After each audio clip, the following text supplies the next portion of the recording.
बाके बिहारी की जय। आज का प्रसंग है अर्जुन और कृष्ण का संवाद। एक बार की बात है कि श्री कृष्ण और अर्जुन कहीं जा रहे थे।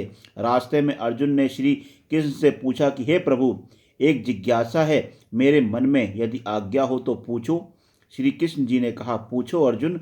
तब अर्जुन ने कहा कि मुझे आज तक यह बात समझ नहीं आई कि दान तो मैं भी बहुत करता हूँ, परंतु सभी लोग कर्ण को ही सबसे बड़ा दानी क्यों कहते हैं।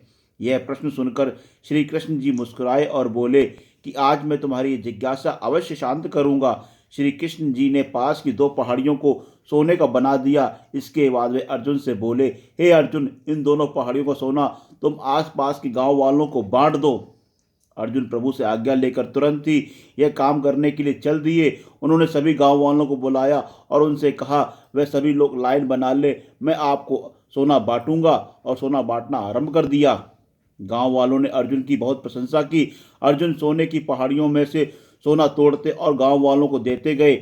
लगातार 2 दिन और 2 रातों तक अर्जुन सोना बांटते रहे। उनमें अब तक अहंकार आ चुका था। गांव के लोग वापस आकर दोबारा से लाइन में लगने लगे। इतने समय में अर्जुन बहुत थक चुके थे। जिन सोने की पहाड़ियों से अर्जुन सोना तोड़ रहे थे, उन दोनों पहाड़ियों के आकार में कुछ भी कमी नहीं आई।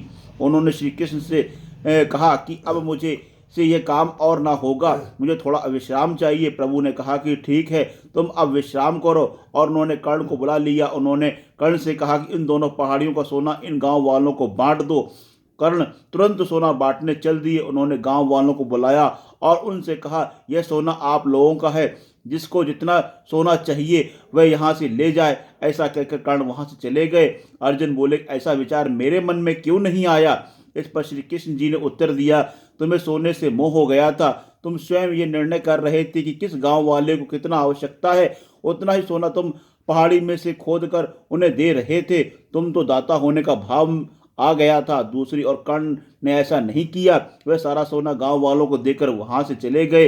वह नहीं चाहते थे कि उनके सामने कोई उनकी जय जयकार करे या प्रशंसा करे। उनके पीठ पीछे भी लोग क्या कहते हैं, उससे उनको कोई फर्क नहीं पड़ता। यह उस व्यक्ति की निशानी है जिसे आत्मज्ञान प्राप्त हो चुका है। इस प्रकार श्री कृष्ण ने अर्जुन के प्रश्न का उत्तर दिया। अर्जुन को भी अपने प्रश्न का उत्तर मिल चुका था।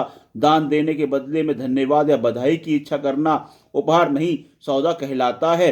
यदि हम किसी को कुछ देना या सहयोग करना चाहते हैं तो हम ये कार्य बिना किसी अपेक्षा या आशा के करना चाहिए, ताकि यह हमारा सत्कर्म हो, ना कि हमारा अहंकार। दानी वही है जो बिना किसी इच्छा के दान देता है, और जब वह दान देता है तो यह नहीं चाहता कि कोई मेरी जय जयकार करे। वह तो केवल दान देता है, बदले में उसे और कुछ नहीं चाहिए। जो दान देने में ऐसा भाव रखता है वही असली दानी कहलाता है। राधे राधे।